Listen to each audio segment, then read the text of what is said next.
Always catches me off guard. Oh, and Brass is gone. You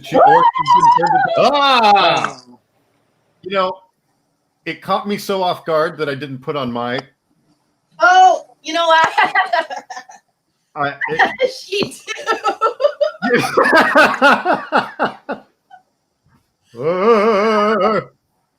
We're those kids. Yeah, we are those kids. Don't ever question that we're theater kids because we're literally.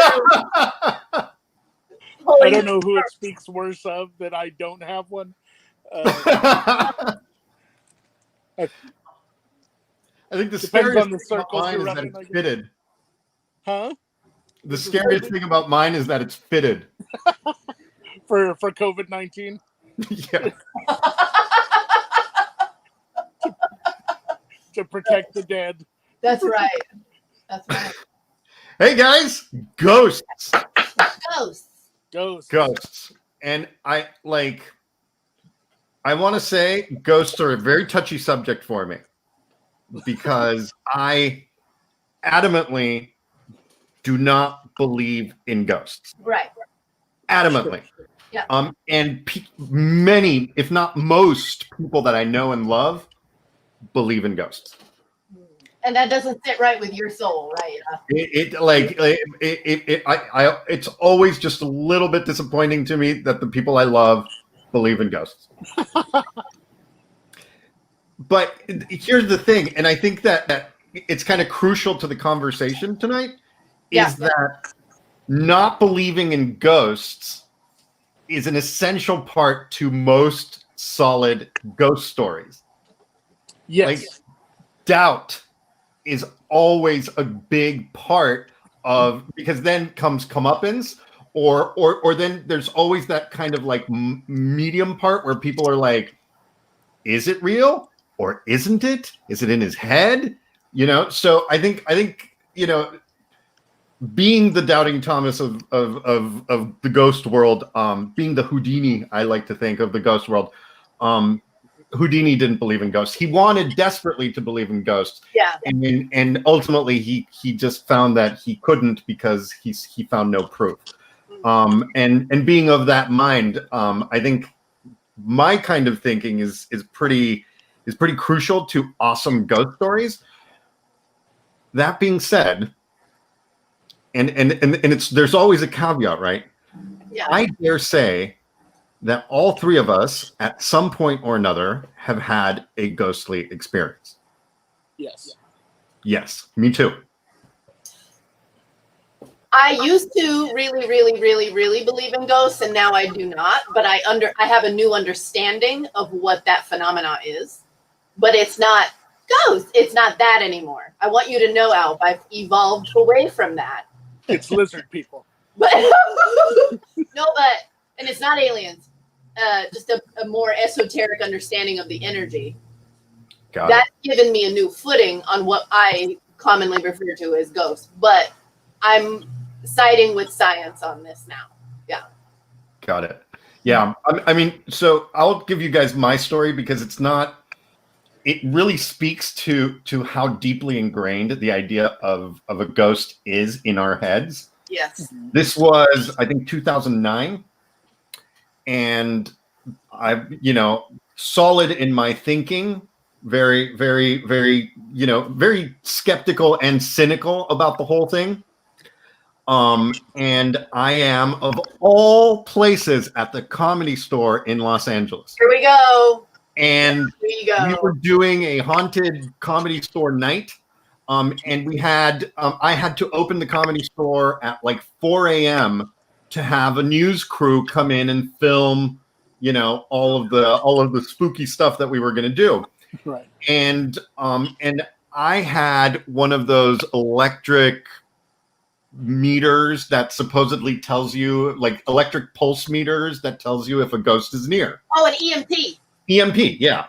Yeah. And so I turned it on, and I knew that there were areas in the main room, in the main part of the Comedy Store, where if you waved it in that area, the electric wires that are loose and a fire hazard in that space would set it off. Right. So I practiced a couple of times so that I could walk by it very nonchalantly and say, "Oh, apparition here," and then I put it in my pocket. And I forgot about it. And they come in and they ask me to do something, and I'm like, "Oh, okay, I got to go up to Polly's office, up by Mitzi's office to go get something." And those stairways are super, super dark. And admittedly, also with a bunch of live fire hazard electrical wires. Yes. And so I start walking up those stairs, and the EMP thing starts beeping, and then it goes beep, beep, beep, beep, beep, like at one point. Like you're on top of it. Yeah, I'm having sex with a ghost. It's in me. Like Right. I'm. This is and being who I am and being well aware of all of the stuff, I didn't make it upstairs. I turned back around and went downstairs, and I'm just like, you know what? Nope. So you don't believe in ghosts until it matters, is what you're saying.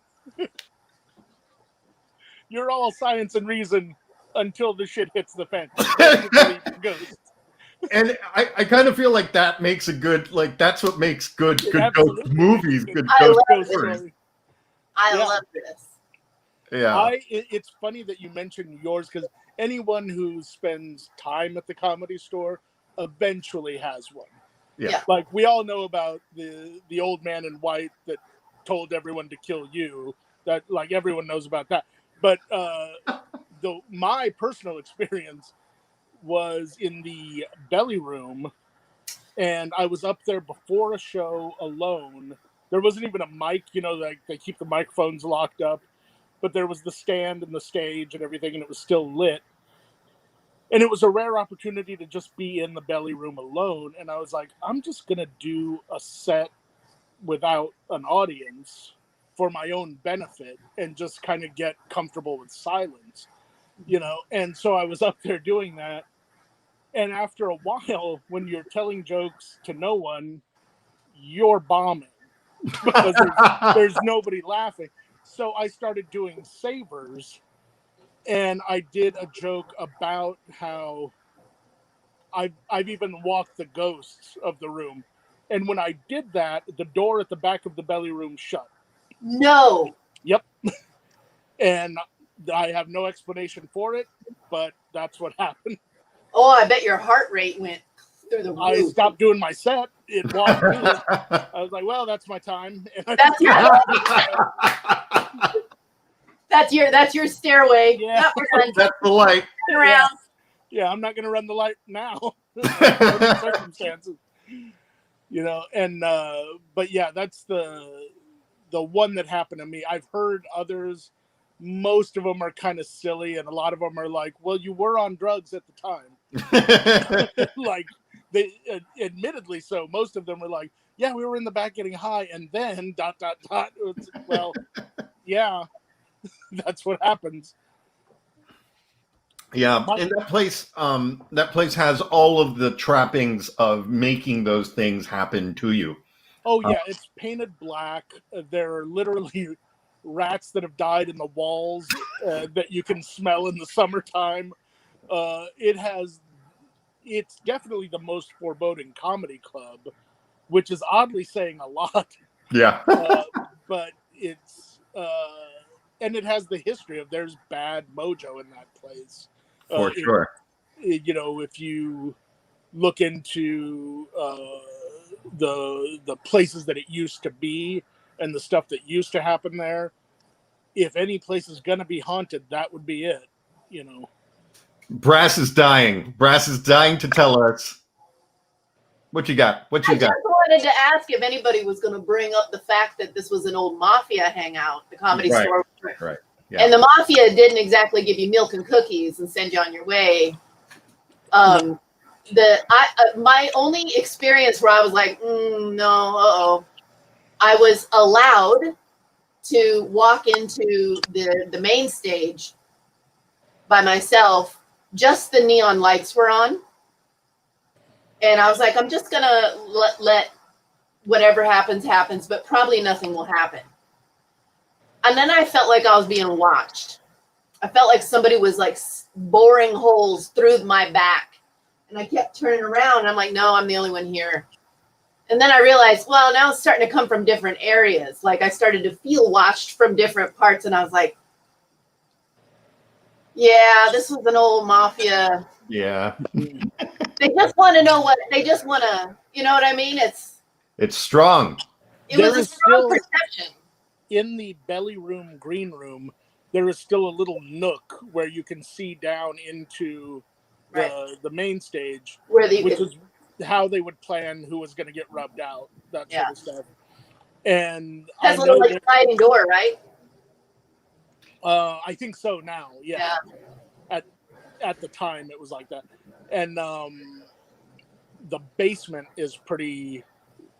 I don't like going down there, even now that they've refurbished it and turned it into a podcast studio and stuff. It still just has a weird feeling about it. Now, isn't that strange that we've never witnessed a crime I haven't witnessed a crime. You guys might know something, but yet we feel uncomfortable in that space. There's something uncomfortable. Yeah. There's something insisting on being acknowledged, even though what a perfect segue. What a perfect segue. Spaces that demand being acknowledged. Thank you. Class, yes. For your first choice, like we almost didn't have to say anything. You picked this insanity. Yes. Yeah, what a fun, it's almost a comedy, really. Right. It's very similar to the Comedy Store. A space that insists on itself and pretends like it's funny. Yeah. Yes. And it has, and there's definitely bad mojo in that movie too. Yep. And it has that feeling of maybe I dreamt it all up. You know, maybe the main character didn't go through any of this shit and he's fine, you know, and maybe he's just in that house forever now. There's no telling, you know, like, right. It ends in a very open-ended interpretation, because even as a happy ending in movies like that, you're like, well, is that the happy ending or is that person in heaven? Right. You know, was it is also crucial to any good ghost story, because very much like our experiences with ghosts, or was it? Yeah. Is such a it gives you that same feeling. So I want before we continue talking about this masterpiece, I want us to go through the experience of this trailer, because I feel like the trailer almost doesn't even do it justice, or it's misleading, which is almost better than if they told you exactly what you were in for. Right. So let's watch the trailer real quick.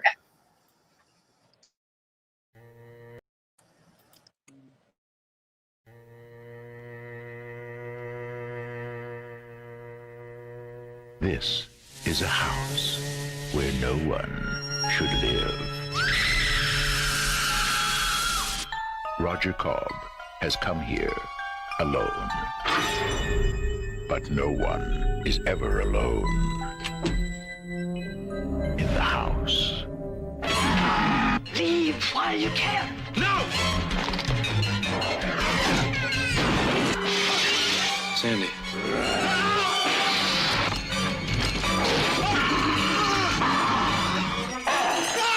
Horror has found a new home.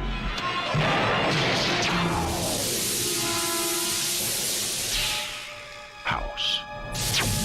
Enter at your own risk.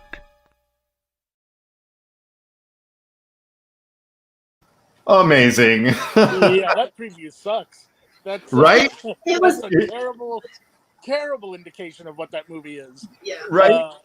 It's so much better than what they give it credit for. First of all, well, back then they wouldn't have known to promote this, but it's a practical effects movie, which I love. All of the effects in it are there in the room happening. you know, and the actor isn't focusing on a tennis ball or any bullshit like that. It's they actually made all the different stuff, or the child that they subjected to horrors, you know. All of that is there on set, and it makes a difference in any kind of film, but it makes a particular difference in horror films. When, you know, like the example I always think of is Legend. That witch that Tom Cruise meets with that wants to eat him, that rises out of the swamp, that thing was there on set, and it made a difference in his performance, as opposed to, you know, Jar Jar Binks, where, you know, two Jedi are both looking at different eye lines and shit, you know. And I think in this movie, they did such a great job with the characters and the creatures that they created for it, that it just added so much to it. Yeah. I mean, look at that damn thing. Yeah. I happen to know who did the makeup on this movie. Who was it? It's one of those dynasty families that started in the makeup industry during Star Trek in the 60s. And the Bermans, their last name is Berman. All the parents had the children and the cousins. They all went into special effects makeup. This is Barney Berman's work. He's still world famous. Yeah. It's really awesome. And you can see the influence from this movie in a lot of like heavy metal artwork on albums and different stuff like that. In the yeah. And, I mean, that's a heavy metal cover in and of itself. Oh yeah, right there. That's Smell the glove. Let's smell the glove. And it stars William Catt. It also stars Richard Mall. Right, Richard Mall, which legendary character actor. Who played Bull on Night Court. Bull on Night Court, sure. Shout out to Marshall Warfield. Yeah, and the voice of Two-Face on the Batman animated series. Wow. And he's perfect for the part that he plays. And the movie is about a guy wrestling with his Vietnam past, also going through a divorce and moving into a new home.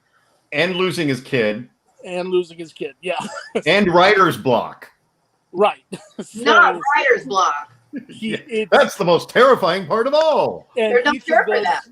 Each of those things manifest in different ways in the house. The house senses all of that and throws it back at him tenfold. And the journey that it takes you on is oddly cathartic for the character, where he literally works out his demons by destroying demons.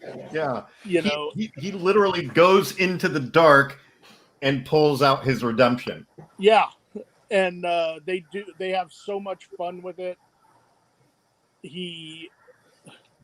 There are great musical cues in there. I don't want to spoil the movie. I want people to actually see it, but I agree. There's some great uses of the cast in different ways, and the setup of the house itself, and slowly seeing it become a character. That the name is not just it takes place in a house, let's call it House. The name actually fits the film, and it's a great Halloween choice. Part of why I picked it is because it has moments of levity, but it also has some very intense scares, for lack of a better word, that come throughout. And it's also one of the movies that you think about for a few days afterwards. Oh, 100%. It's definitely been haunting me. If I had been in a house like this, what would it throw back at me? You know, and there was a sequel to it. Interestingly, House 2, The Second Story, and the first film features the actor that played Norm, and the second film features the actor that played Cliff. Oh shit! There he is, George Wendt. George Wendt, yeah. George Wendt was in the first one, and here he's holding a harpoon gun, by the way. Yes. I don't want to give away too much, but he's holding a harpoon gun. he's the kind of guy you want in your corner on That's something right. like this. That's sure. right. You know? And then I do want to give a shout out to the ex-wife monster question mark. Yes. Because she is still haunting me. Yeah. Oh yeah. I was terrified of that thing. Right. But just talk about like working through your demons. Yeah. I really, do you have a picture of Richard Mall? Because that thing is. You know what? I don't. I should have uploaded it. I opted for George Wendt. I think that was the wise choice. I almost don't want people to see it outside. No, I think Richard Mall. It's surprising because it doesn't even like. I just always think of him as Bull. Right. And seeing him more active and less goofy, right. Malevolent is definitely it's fun. Yeah, I was kind of surprised when it came out that it didn't open up a few more doors for him, you know, but it was a fun part, and you could tell he was having a lot of fun playing it. Yeah, so that is like this came out relatively close to the same time that Poltergeist came out, you know, within the decade or so of Poltergeist. And I feel like within the world of haunted houses and spirits haunting houses, it's a standalone because of the use of outright monsters. I think in the world of haunted houses, implied haunting, like in what's the one of the supernatural phenomenon, is that it? Paranormal Activity. Hey, thanks for reading my mind there. But in Paranormal Activity, it's implied, right? It's the you never actually see it. Yeah, exactly. And this one, you see it. Now, that's a perfect jump off point. Now, while we're talking about like what are we seeing, who is haunting, what is haunting, to one that Brass picked. That I think is like, it is so of its time, and it's such a good ghost movie. I rewatched Others. Yeah. I had to rewatch this so that I understood, you know, some of the nuance that was happening in there. And then I was completely floored at how well the director/writer presents this story as you feel bad for Nicole Kidman. You feel bad for her children. You feel terrible about them being stuck in the house. How boring. How restrictive. How, you know, where's the hope? Yeah. And then I guess I don't want to spoil this. Yeah, don't spoil it. Let's watch the preview. I think it warrants the preview, because also like Nicole Kidman is so good in this, and we'll talk about that in just a second. She really is, yeah. Sometimes the world of the dead gets mixed up with the world of the living. As you can see, the housework has been rather neglected since the servants disappeared almost a week ago. Do you mean they just vanished? Into thin air. How do you do, children? I'm your new nanny. Are you going to leave us too? Why should I leave you? The others said they wouldn't. They did, and then it happened. Why do you open the curtains? It was Victor. You told your brother that there was someone else in the room. There was. That'll do, Anne. I've seen them too. Sooner or later, she'll see them. And then everything will be different.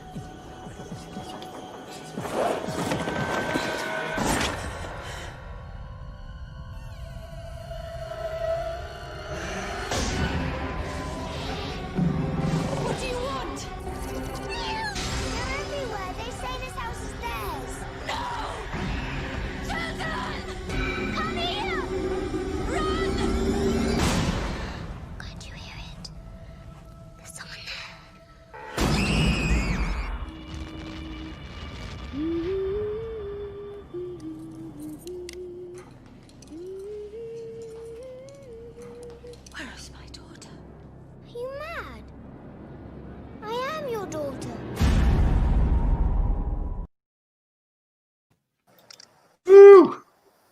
Yeah. Man, it's such a good movie. All the trappings of a proper ghost story, but Right? Yeah. a twist that no one ever sees coming. Correct. And they did such a good job of building the tension in that movie and making it just get worse and bleaker and more hopeless, but not in just a dour way. Like they just kept adding new and interesting scares throughout. And that one where she comes in on the child under the veil, it has been mocked in a couple of other movies. You know, Yeah. they kind of made fun of it, which is the sign that it worked. You know, it was so successful and so memorable that 2 or 3 other movies had to parody it to be okay with it. You know? Yeah. Brass. It's what hard do you to have talk say about the film without spoiling it. What do you want to know, Al? So I want to talk a little bit about Nicole Kidman's incredible performance in it. Because she brought, number one, I mean, Nicole Kidman is just always been stunning. She is stunning in this. She's and the right amount of everything. I think for me, part of what makes this movie work is that she is visually so composed. Yeah. That the chaos that she brings to it is just unbelievable. It's unquestionably just her pouring her soul out in the screen, and of course it helps to have creepy kids that are look how pale they are. My God. Yeah. But the whole film just works so well. And I think that there's a reason that she brought this mania to the screen so well. 2001 was the year of her divorce to Tom Cruise. It was the same movie that she did on that year. She was carrying an emotional baggage from hell that year, and she gave it to us in this movie. Yeah, what a great use of that, of, you know, not letting it live rent free. You know, she when I remember seeing the trailer for it and thinking, this is, I don't want to say beneath her, but this is not the kind of thing that she does. And so it made me want to see it all the more, because I was like, what about this made her say yes to it? And you get in there and you forget all that because her performance is so good, and all the actors in it are very, very good and very believable. The maid, whose name I never remember, but Fiona Flanagan. Okay, yeah, Fiona Flanagan as Bertha Mills, the maid. She is terrific in it. And beyond. She, you know, there's acting is reacting, and they are both so good at giving each other things to react off of. And they both control the screen when they're on it, and at the same time seem so vulnerable. And the production value of the movie is great. The way it looks so good. Yeah, You know? it's a good movie. I love any movie that when you look at it, maybe you couldn't, but you feel like someone could just show you a frame and you'd know that it was that movie. Yeah. You know, and it kind of has that vibe to it. That complete world. When a movie gives you like a full world of it. Yeah, I get that. And I really enjoyed it. I was, like I told Brass, I was like, it's almost the movie that I picked, but I had something else in mind. So I was like, I'll stick with the other thing, you know. But Brass, with this movie, I feel like there's just a really part of what makes it work is how dismissive people are of the character, of how they're just like she's just, you know, and she's just going through it right now. She's a little off. Yeah. You talking about? Huh? The mom character? Yeah, I'm talking about Nicole Kidman. Yeah. Okay, I have a whole thing here about her vulnerability. Is that a chart you put together? I don't care. This is how I Crawlings of a process. madman. This is how I process. She again, the director and is the same guy who wrote it. He immediately steps into this world with you as the viewer, tagging along for the ride, where you're protective of Nicole Kidman as a viewer. Yeah. And you're aware that she's maybe $1.05 soaking wet, like she's tiny. Right. Yeah. She's thin. Her hair is ever so perfect every time. Her dress is ever so perfect every time. And she's got about 1,000 rules for the house. Yeah.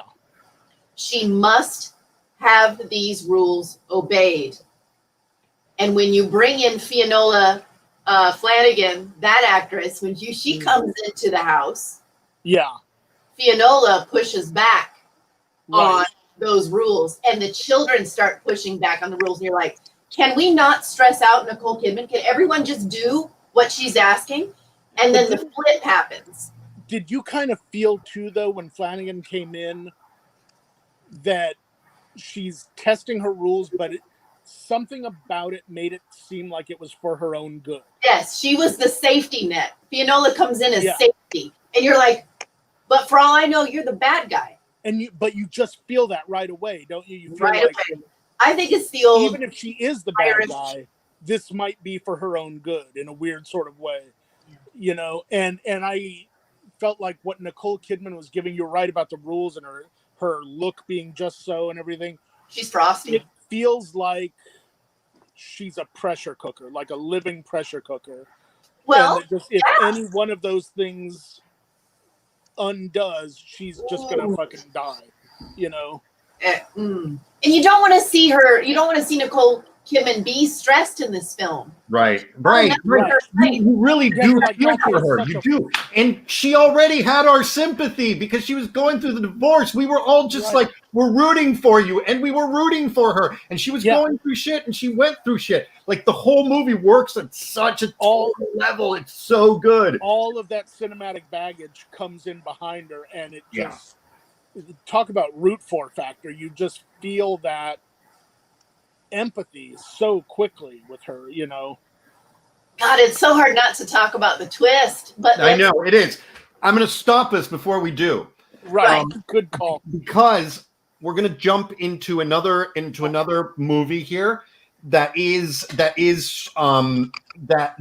speaks to that vulnerability of women, and the idea of revenge, you know, within kind of the ghostly cinematic thing. And this is probably the most cinema of the films that we're presenting here tonight. But it is Kadeto Shindo's Kuroneko.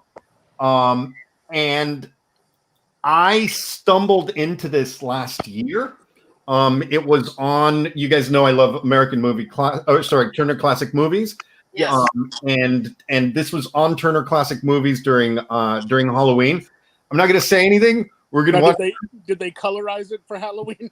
No. This is presented as is. There's no colorized version actually. And interesting side note, same production company as the Godzilla movies. Oh! Yeah. Does he make a cameo at any point? No. All right, here we go. So just Kuroneko. Okay.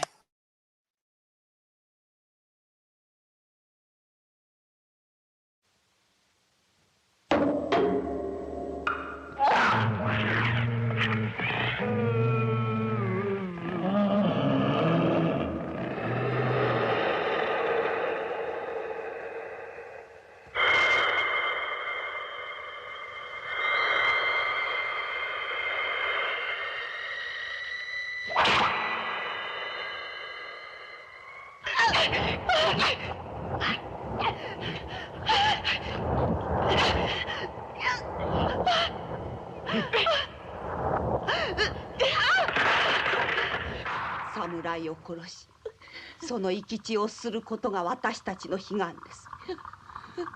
そのために天地の魔人に願をかけたのです。あれが侍でなかったらの。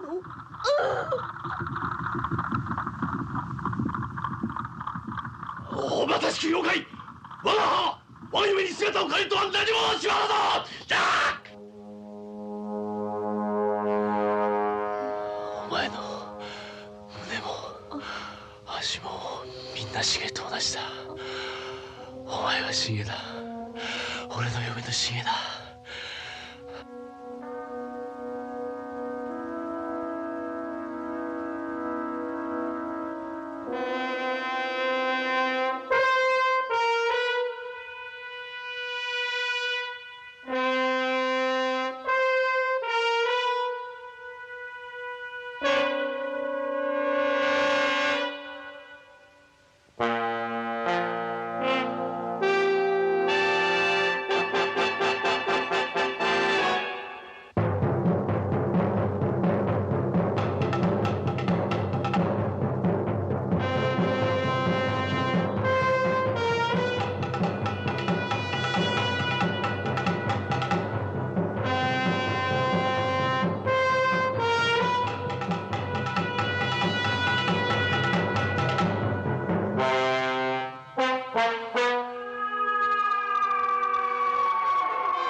The doomed sexual encounter. Man and ghost. Holy That's, shit! I hope that was the tagline for Black Cat. I have not seen this film. I will admit right now that I've not seen it, but I'm going to now. Yeah, That looks like a hell of a movie. So, have you seen it, Brassy? Oh God, no! But well, I'm just saying you'd have to be in the right frame of mind to like really be ready to sit down. You can't be looking at your phone and checking this out. Like you need to be. You got to be with it. Yeah, well, and mostly because you're not gonna catch the dialogue, because there's actually no dubbed versions of this. This is only presented with subtitles. But part of the reason I picked this is, I mean, obviously because it's crazy. Yeah. Yeah. But dude. But the visuals are completely foreign. Like you're not in a world that you are, even if you're familiar with like kung fu movies and Japanese movies, even if you're familiar with kabuki and all that kind of no theater, all of that kind of stuff, even if you're familiar with it, this movie kind of takes you deeper into it. And the way other cultures approach ghosts, I find even more terrifying than how we approach ghosts. And so there's some visuals in this that are just kind of like, whoa, right? Like, this right here, she is standing, impeding the way of a samurai that she will eventually kill as a ghost. And the story of Kuroneko goes that it was a mother and a man's mother and his wife are basically raped and murdered by soldiers, by samurai, and their house burnt down, and they come back as avenging ghosts / cats, and the man comes back. And is told by the Mikado that he needs to get rid of these ghosts that are killing all the samurai. So he shows up, sex with wife ghost, blah blah blah, ends up cutting off an arm. I don't know if you guys saw the cat arm. No.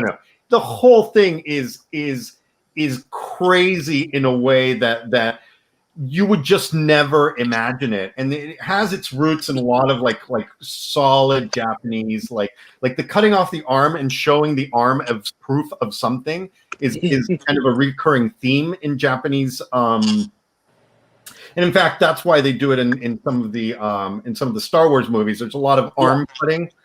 But yeah, so this movie just has all of the supernatural and all of the spooky, ghost haunting, like vengeance kind of motifs, but taken out of a context that's familiar. And what's interesting is, like, we're all looking at it. I'm not afraid that I'm going to meet up with ghost Catwoman in the woods in Japan, right? Like, I think one of the things that makes the others terrifying, and even House, is that we live in houses that look like that, and we live in worlds that look like that.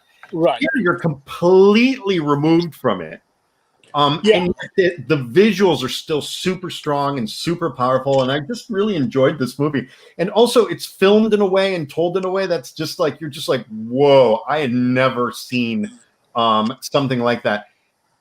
And go ahead, Mike. Sorry. Well, I was just thinking that what you were saying about not being familiar with what they consider horror is an interesting thing, because you wouldn't know to be terrified in time in a lot of the situations, and I think that does add a layer to it, you know.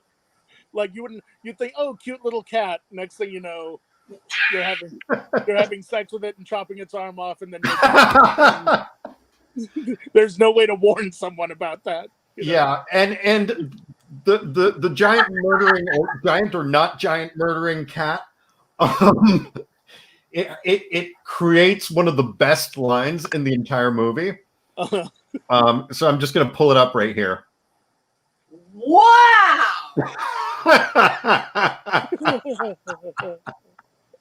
Like, there's not one part of that sentence I don't love. Right? It's tremendous. And it's just such a classic fat guy, like too. The mustache, the look. Yeah. A line like that is usually the beginning or the end of a story. Yeah. So that's in the middle of Kuroneko. It's such a fun movie of like of people who have to be emotionally invested in the transition of loved ones. And the guy gets taken through the ringer by the people that he loves. So that was mine. And actually, so talk about like you know, part of Kuroneko is that it's a little bit of a redemption story. Like, the ghosts help him sort of reach a different plane. And Brass, Mike's movie is too. Yeah. A lot of these have like kind of redemptive things. Right. And Brass, your other choice is all about redemption. In fact, it is a telling of my favorite redemptive story. I'm a full believer in the redemptive nature of the Yule season, of the end of the year, of the darkest nights. And Brass, you decided to go for a really offbeat ghost story. This is a ghost story. Ghost story. And Dickens, right? Dickens, it's called a Christmas Carol. A Christmas Carol, a ghost story, I believe, is the full name of the Christmas Carol. So let's before we get into the joy that is Scrooged, let's watch the trailer here.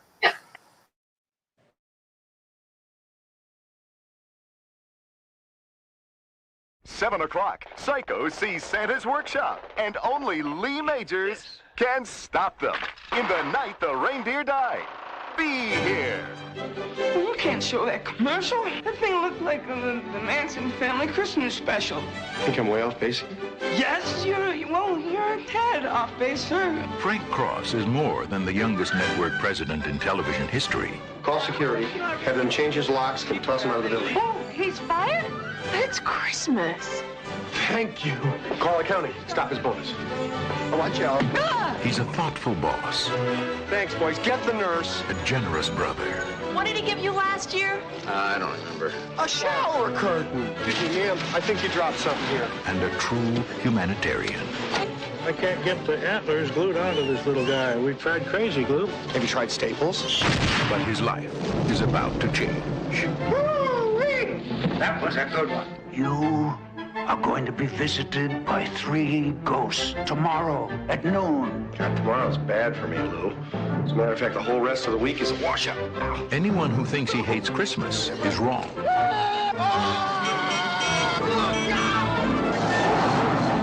back to Jersey, you moron! It's ghosts he hates. I love that bit! I'm the ghost of Christmas present. Bill Murray. Karen Allen. It sounded like you'd seen a ghost. A ghost? John Forsythe. Bobcat Goldthwait. Hey! You glad to see me, or is this a shotgun in your pocket? You know this one? Everybody knows this one. Let's go now. How does everybody know this one? Carol Kane. Robert Mitchum.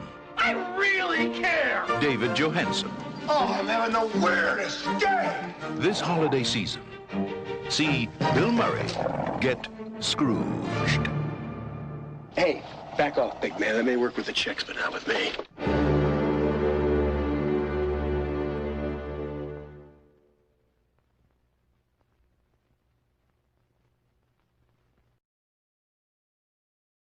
Yes.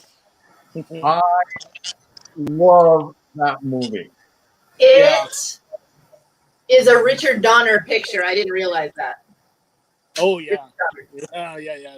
And I'll have you know that this movie was nominated for an Oscar for Best Makeup. It didn't win the Oscar, but it was nominated for this makeup. Who was the makeup artist? The uncle of the Berman kid who did House. Wow. Thomas and Mary Berman nominated for an Oscar on that makeup. Special effects. I hope in the clip they showed the mouse crawling out of his old boss's head. Right. Yeah. And pushing a golf ball out of it. So good. Because, damn it, I still don't know how they did that. And that movie is just about perfect. Yeah. Danny Elfman's score sets the Danny tone Elfman. so beautifully. It is cast impeccably all the way down. Bobcat Goldthwait, Alfred Woodard, John Glover is John such Glover. a great 80s. David Johansen, you guys. David Johansen. Johansen. Holy But shit. also Carol Kane. Carol Oh, I Kane, mean, yeah. Oh my jeez. God. Maybe the most Casting- quoted line in the whole picture in my household growing up was, and I was never allowed to cuss, but bitch hit me with a toaster. I lived for this and Bill Murray's impression of Elizabeth Taylor's ex-husband Burton. Richard Burton. I love that sound. And who are the homeless people? Anne Ramsey and her husband. Everyone in this movie is just great. Everyone. That Richard Donner cast Bill Murray's family to play his family. It's his brothers playing his brothers. His Brian Doyle Murray plays his father in it. Yeah. It adds so much to it that he let him improvise his closing monologue, and they did it in like 2 takes. There's so much about this movie to love. It's so good. Yeah. Beyond the ghost story part of it, which Right, is and that's tremendous. I think the amazing is the ghosts as a vehicle to that redemption. Like it's not necessarily about the ghosts; it's about the journey, right? And the ghosts are a vehicle to that. And they kept that spirit that Dickens put in, and you know that whole vehicle of a ghost of your past, of your present, of your future, forcing you to face all of those things, the dread to come and the crap that you've done. You know, it's really an amazing story at its core. Like the skeleton of it is fantastic, and what Donner put on it is unbelievably good. Brass, what do you think of the otherworldly like connection here to all of this? Right, like the ghosts are very, very specific, and they serve a very, very purpose. And you know, no matter even if they hit you in the face with a toaster, or they are in fact literal death, they seem like they're benevolent ghosts. They're not out to harm. Right.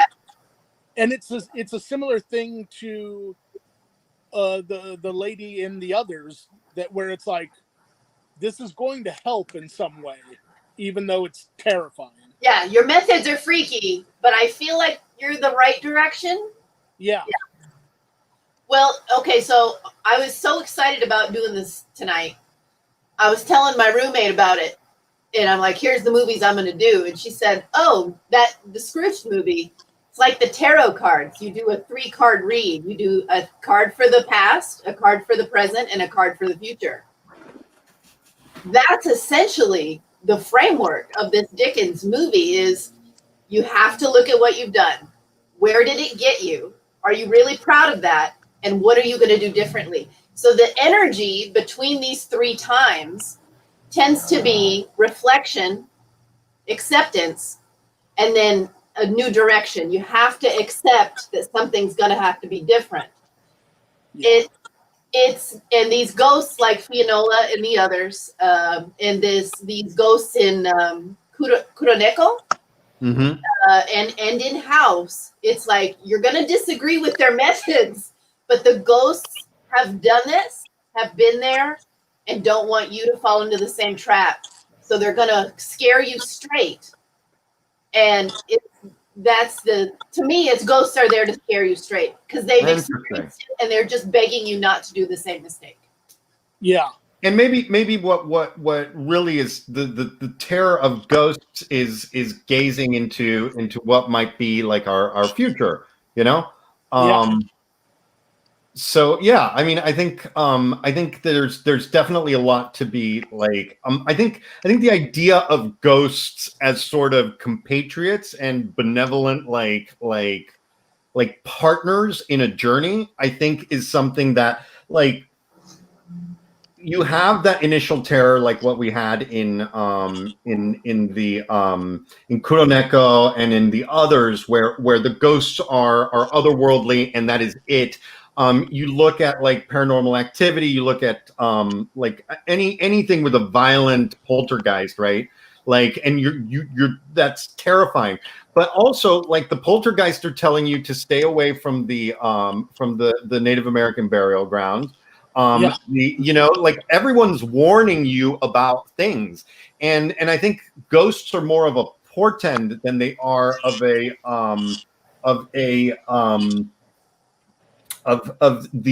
actual thing that's going to hurt you, except for the samurai eating cat women.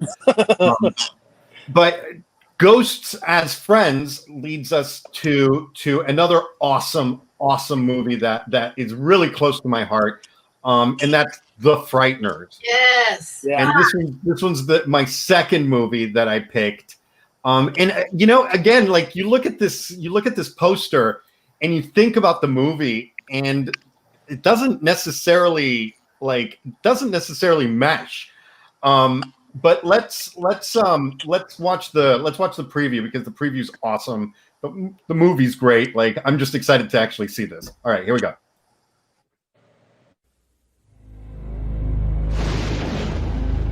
There has been a destructive force unleashed on this town such as I have never seen. Oh my God, I don't believe this. It's not happening! We have got a poltergeist! Okay, well, folks, I can do a clearance, but it's not going to be cheap. Although I do offer a 6-month guarantee. That fellow takes us totally for granted. Hey, Stuart, in or out, huh? Frank Bannister had a remarkable ability. Psychic investigator? To communicate with the dead. You can see spirits? Emanations are normally confined to the cemetery. You cannot push spirits around! Although they do escape. And an uncanny knack. We're gonna scare the living daylights out of your parents.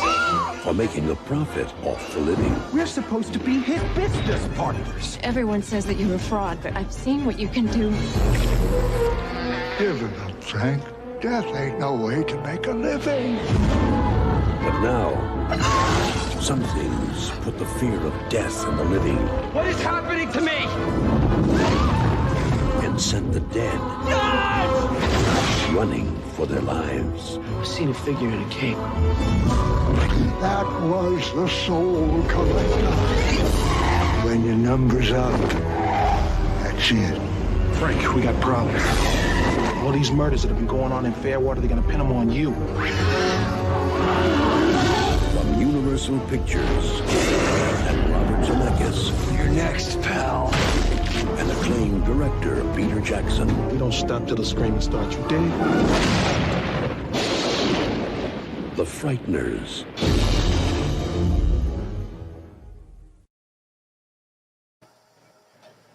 Such a good flick. Good. So good.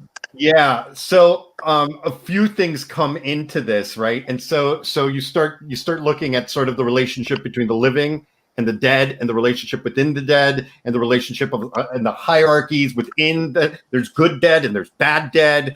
And then of course it's directed by Pete Jackson, which means it's total mayhem in a beautiful setting. Which is also classic Pete Jackson. And I do want to. I found a cute picture of Pete Jackson here at the premiere. Very young Pete Jackson with the stars of the movie, and Michael J. Fox, of course. Can't remember the woman's name, but she was in Little Women. I believe the 90s Little Women. Trini Alvarado. There we go. Trini Alvarado, right? There we go. Yeah. So I just love this movie. I mean, it's got Arlie Ermy, for crying out loud. Yeah. I mean, and it's a cameo, but it's Arlie Ermy, which means if you have Arlie Ermy doing a cameo in your movie, it means you love him and you wanted him in your movie. And the same goes for this slight role, which is John Astin. And later he would cast Sean Astin as Samwise Gamgee in the Lord of the Rings. But to me, like the fact that John Astin, right, Gomez Adams, for crying out loud, as the judge in this movie, it's such a fun movie. It keeps going. It doesn't stop. And it also wasn't this kind of like our intro to Jake Busey? I think so. Yeah. I mean, I had known he was working before this, but I've never seen him on such a platform as big as this one. Yeah. It was a really good use of him, you know. He made an excellent sort of Biff Tannen-esque sort of character. And then when they go full throttle with his character, he becomes so much fun to watch, and they have a lot of fun with the different effects and stuff like that throughout, you know. And in general, I think Peter Jackson's just really big on that sort of thing. And the different visual appeal of each ghost. Yeah. Yes. So strong. Yes. You know, and you get a good idea of who they were, probably how they died. You know, it reminded to me Beetlejuice. Yeah, I was going to say it reminded me of Beetlejuice in that way, that the ghosts had such strong personas coming off of them that it really added a lot of layers to the movie, you know. And I think one of the cool things about this movie is, again, the relationship between humans and ghosts in this one. But it brings us to the sort of my wife's nightmare. So we have a 100-year-old house. We don't have it. We don't own. We're not boomers. But we live in a 100-year-old house, and it's very creaky, and there's a lot of different noises that it makes. And every time it makes a noise, my wife is convinced it's either one of three things: it's a murderer, or it's a ghost, or it's a murder ghost. But it can't possibly be an old creaky house. It can't be the wind. It can't be the dog. It's definitely one of those three things. And believe me, it is up to me to investigate. Yes. So just in case it is a murder ghost. Exactly. And I love me a good murder ghost. This movie has a good murder ghost. And Mike Black, you picked my favorite murder ghost of all time as our final film. It is the quintessential American murder ghost, and it's I forgot. Legend of Sleepy Hollow. You know, yeah. I mean, I have a dream to go to Sleepy Hollow in the fall, close to Halloween. Go to Sleepy Hollow, go to Salem, do kind of like an East Coast trip Horror during adventure. Halloween. Yeah. I'm real big on iconography, as you know, and I don't think it gets more iconic than this. I was a huge fan of the Disney animated short growing up, and when I was like, oh, they're making a full-length movie out of that, I can't wait. And Tim Burton was a perfect choice at that time to make such a film, and all of the other trappings of the film didn't even have to be there, and I would have still loved it. But the fact that they filled a room with the few surviving legends of the Hammer Horror House. Yeah. So before we get into that, let's watch because I can talk to the beginning of this is the Hammer Horrors theme. Oh yeah, that's the music we're using because I happen to know that there's no copyright on it. Okay, so here we go. The Sleepy Hollow trailer.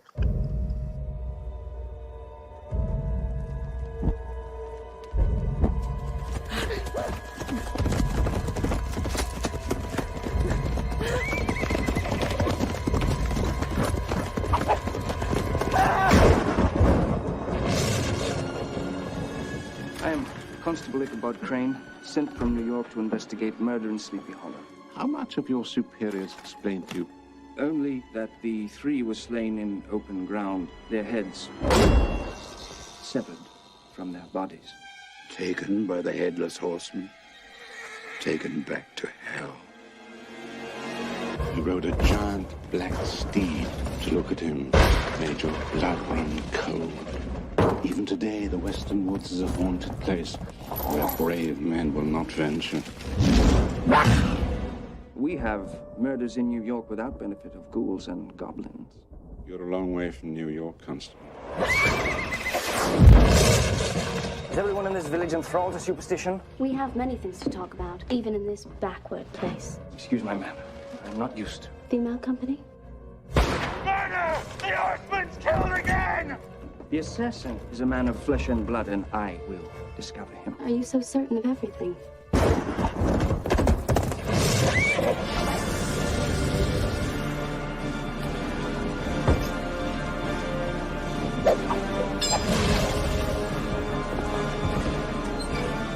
Perhaps there's a bit of a witch in you, Katrina. Why do you say that? Because you've bewitched me.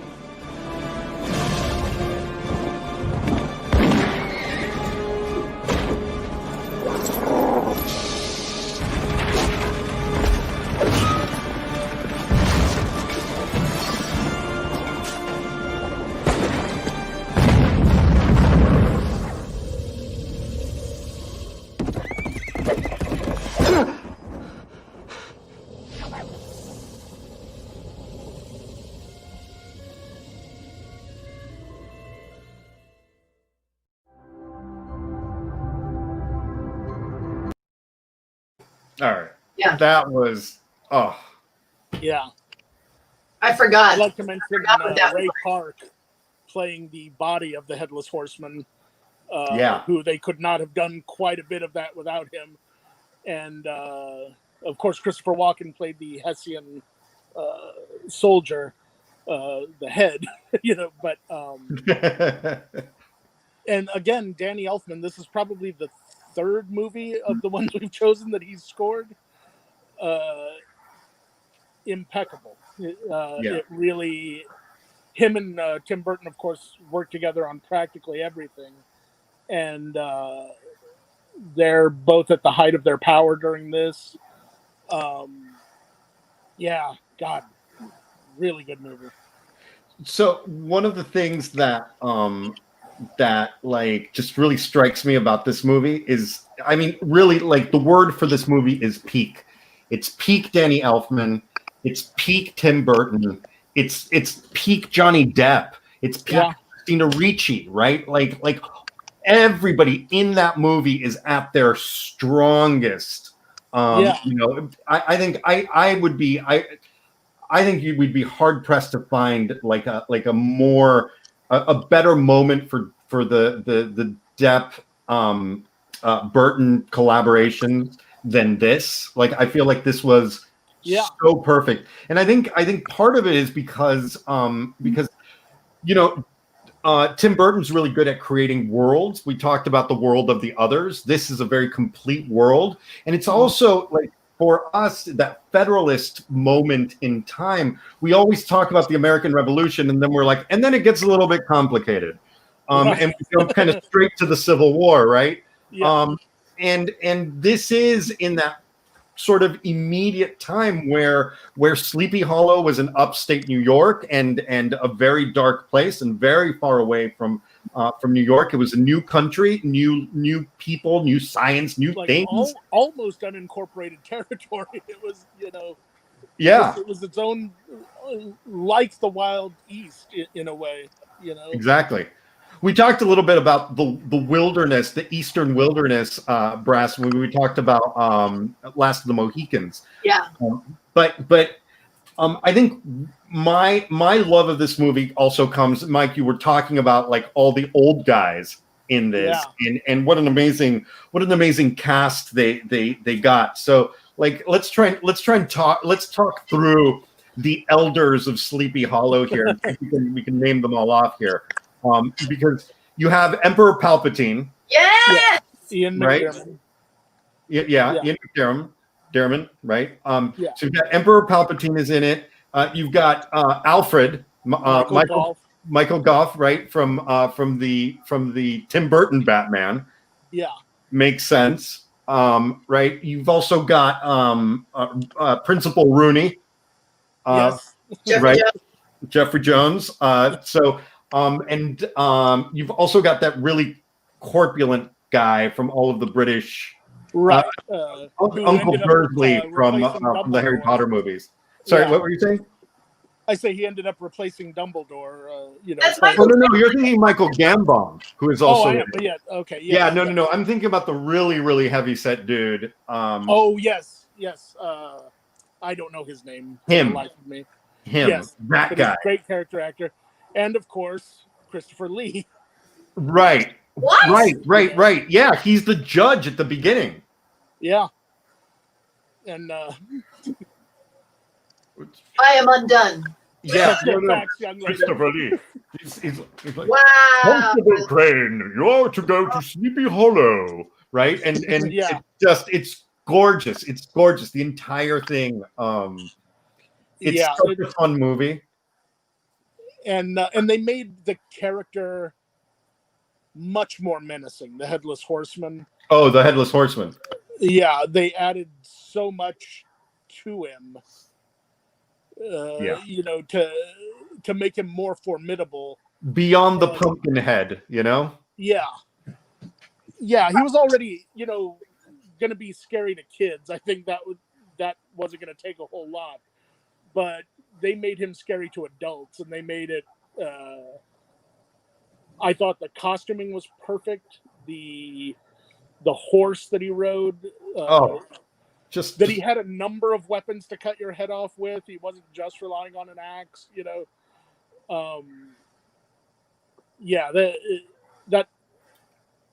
Just take a look at some of that. So this won an Oscar for best set design. There you go. Yeah.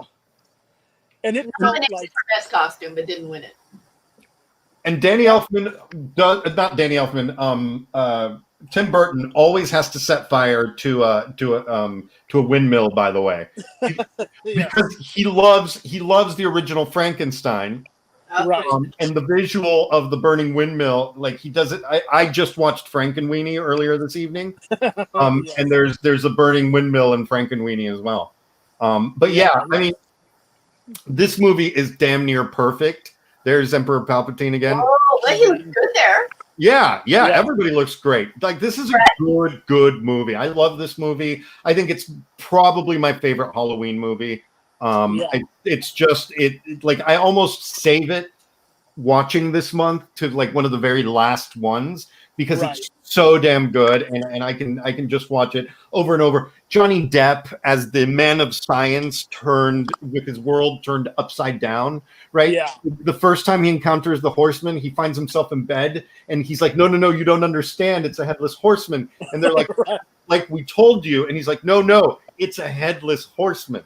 And again, like that's what makes it good. It goes back to exactly what you were talking about, to the non-believer being forced to believe, you know, and how that's much more frightening, you know.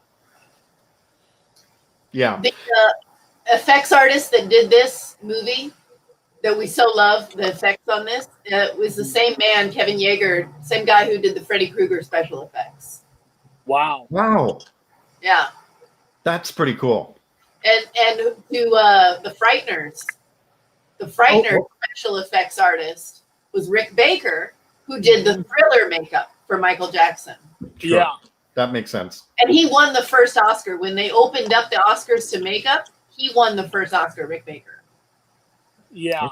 I remember when Thriller came out, in between airing Thriller on MTV, they would play Thriller like every hour, and every half hour they would play the making of Thriller. Right. Yeah. I remember that. That was just on Rick Baker, how he had made a zombie of himself and put himself in the film. I love it. This movie is just about as perfect. It hits everything. It's fun. It's exciting. It's romantic. It completely envelops you, and it's also kind of a little bit of a shout out to when we were kids watching that Sleepy Hollow movie. I absolutely love it, and it's a great movie for us to kind of like end the whole thing on. But because this is deep cuts, I wanted to take a deep cut before we went. So I'm surprising you guys with one more thing. And this is something that I discovered a few years ago, and I've never actually seen it. Mostly because I've tried not to. It's difficult to find. You have to go out and look for it. I know. You and Mike are like, we're going to Cinephile this weekend. I know. So the name of the movie, it's not really a movie. It's called Ghost Watch. And it was a TV show on the BBC. Well, it's got to be good. I love BBC. Okay, but wait. Because Ghost Watch had a oh shit, I closed the right window. Oh no, here it is. So Ghost Watch was it was supposed to, they filmed it like a documentary.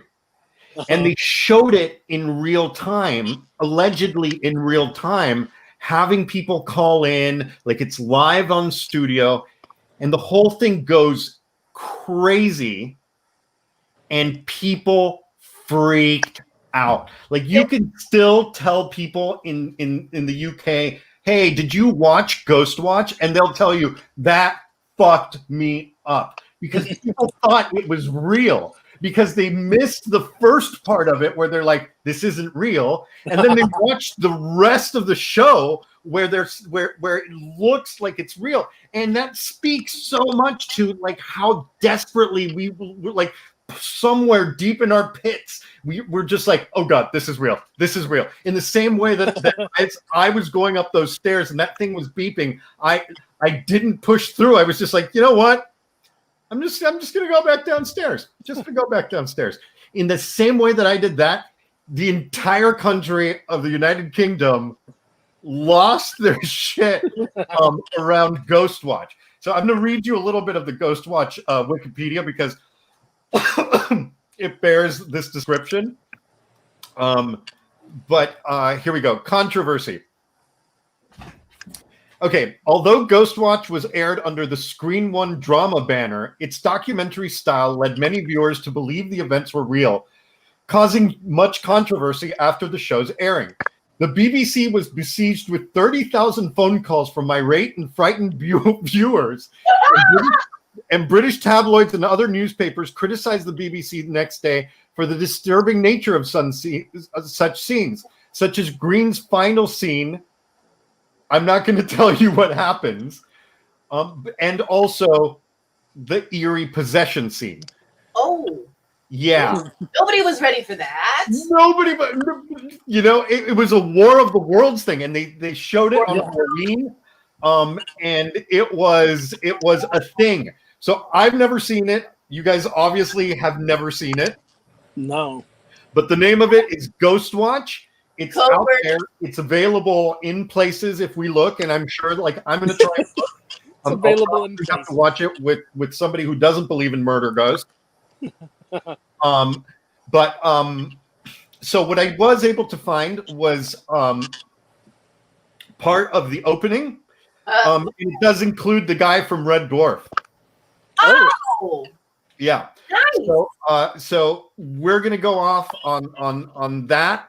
But it was awesome seeing you guys. And we'll be back next week. Sorry, I got too excited and now I'm choking. No, back next week with something else. I'm thinking zombies. Okay. Yeah. Might be zombie time. Yeah. So all right. So I'm gonna roll this, and we'll see you guys next week. Bye. So welcome live this Halloween night to the first ever TV Ghost Watch. That's the scene in Fox Hill Drive in Northolt. Our outside broadcast units are there. That's the house where it might all happen tonight, or it might not. We shall see. We're going to investigate one of the most baffling and fascinating areas of human experience, the supernatural. Tonight, television is going ghost hunting in an unprecedented scientific experiment where we hope to show you, for the first time, irrefutable proof that ghosts really do exist. I'm joined in the studio by Dr. Lynn Pascoe to give her expert technical advice. Throughout the programme, I'll be taking other expert opinion about the supernatural from both here and America. You'll be telling us your ghost stories. And as our tale unfolds, we'll be taking your calls about just what you're seeing. Well, let's go to the main location of our programme, the house in Fox Hill Drive. Craig Charles, that well-known ghost hunter, is our reporter. Craig, how are you? Hi, Michael. Yeah, I'm fine. I've taken the Valium, man. Later on, we're going to be interviewing the medium who tried unsuccessfully to exorcise the house behind me. I wonder who's heard from Elvis lately. However, with me is Pam Early, the mum of the house. Hello, Pam. And she's going to be taking us through the whole spine-tingling story. And after that, you can share with us your own supernatural experience on our very own Halloween switchboard. Over to you, Smithy.